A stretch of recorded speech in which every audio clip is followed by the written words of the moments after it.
Bonjour à tous, c'est Plein Champ et hier j'ai eu la chance d'aller voir La Dame Blanche, qui est un opéra de Boieldieu avec un livret d'Eugène Scribe, mis en scène par Pauline Bureau à l'Opéra Comique. Tout d'abord, je voulais dire qu'il y avait eu un petit incident face au message des techniciens qui se fait maintenant à la Comédie Française, à l'Opéra et à l'Opéra Comique par rapport à la réforme des retraites. Et je trouve que c'est inadmissible de la part des spectateurs de venir dans ces lieux et de huer, voire de hurler pendant le discours des techniciens qui veulent juste montrer la précarité de leur emploi et ça me frustre à un point pas possible. Voilà. Alors, cet opéra, qu'est-ce que c'est? Ça se passe dans une ville d'Écosse. On arrive directement dans un milieu montagnard où un soldat va arriver et va devenir le parrain d'un enfant.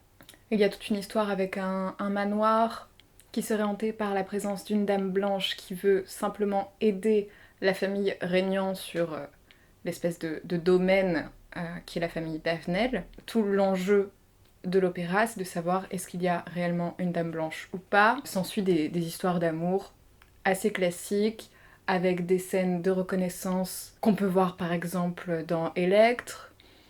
Ça m'a fait beaucoup penser à Paul et Virginie, cette histoire d'amour entre deux enfants qui vont se retrouver à la fin. Au niveau du livret, c'est quand même une histoire assez commune en termes musical.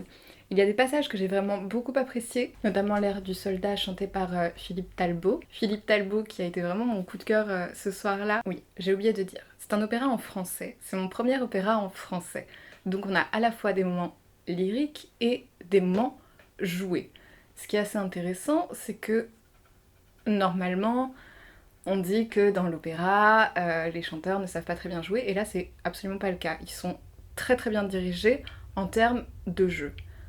Après, en ce qui concerne la mise en scène, j'ai pu lire que certains critiques trouvaient ça un peu désuet, voire vieillot. Et en fait, je pense que ça tient à une seule chose, c'est-à-dire que c'est assez terne en termes de couleurs. Les costumes sont ternes, les décors sont ternes. D'ailleurs, dans le premier acte, on a cette espèce de mur qui représente la montagne, qui coupe la scène en deux, et avec la présence des chœurs, on a beaucoup de monde sur scène, et ça empêche en fait d'avoir un jeu et même d'avoir des mouvements.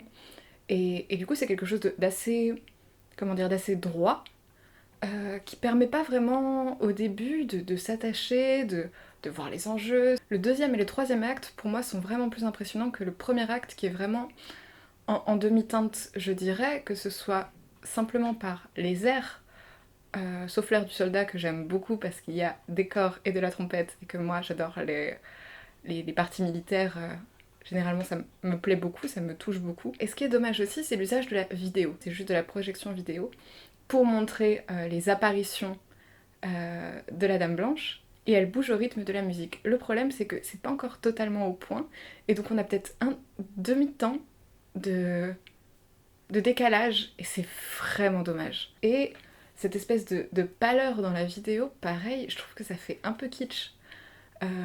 Voire enfin, ça fait quelque chose d'assez morbide quand on part dans le manoir et qu'on a la vision des enfants qui s'animent dans les tableaux, un peu à la Harry Potter. Je trouve que ça fait vraiment cimetière d'enfants. Et hommage à un enfant disparu, comme on peut voir, je sais pas moi, pendant les Oscars, où on montre des vidéos des personnes disparues pendant l'année. Ça me faisait beaucoup penser à ça et ça m'a un peu gênée. Ce qui est intéressant de noter, c'est la première scène. On voit une jeune femme jouer aux cartes, un homme arrive et tente à peu près de la violer.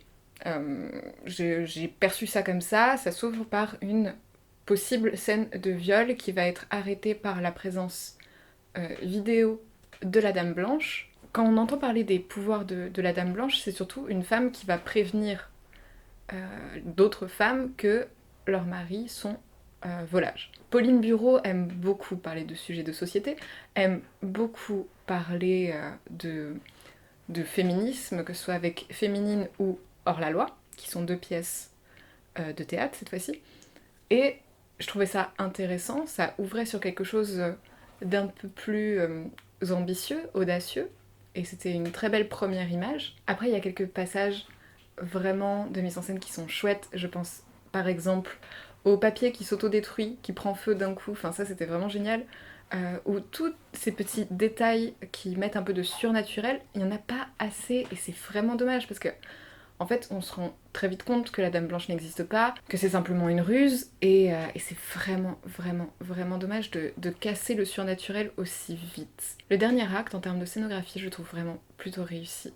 Il y a juste ces scènes de foule où d'un coup, on coupe la scène en deux avec une partie bleue au-dessus et une partie verte en dessous, en termes de lumière. Pareil, je trouve ça vraiment terne et pas très bien exploité. En fait, je suis vraiment déçue parce que j'ai bien aimé l'opéra, j'ai bien aimé les airs, je ne connaissais pas cet opéra.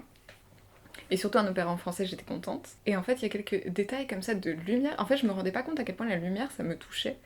Et c'est vraiment, vraiment vraiment dommage.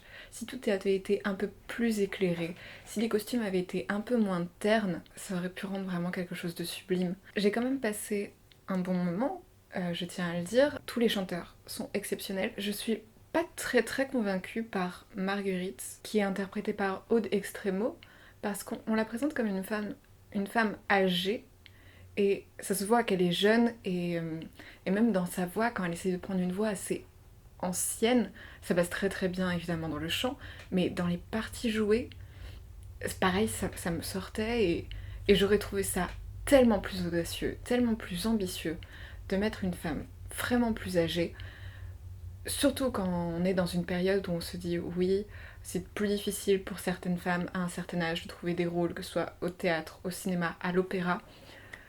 Je pense que ça aurait pu vraiment rejoindre la partie féministe de Pauline Bureau. Toute la partie comique est extrêmement bien réussie, que ce soit dans les parties chantées avec des espèces de petites chorégraphies un peu à la Guignol, ça marche très bien. Donc voilà, si vous voulez aller découvrir cet opéra qui est quand même assez sympathique, léger, qui a un charme un peu ancien, c'est vraiment le genre de choses qu'on regarde en se disant « Ah ok, je comprends dans telle époque », pourquoi ça plaisait, et je suis contente d'avoir pu voir ça, d'avoir pu voir un opéra en français. Et si vous avez aimé cette vidéo, vous pouvez la liker, la commenter, la partager, vous abonner à ma chaîne, et moi je vous dis à bientôt pour une nouvelle vidéo sur le théâtre ou sur l'opéra.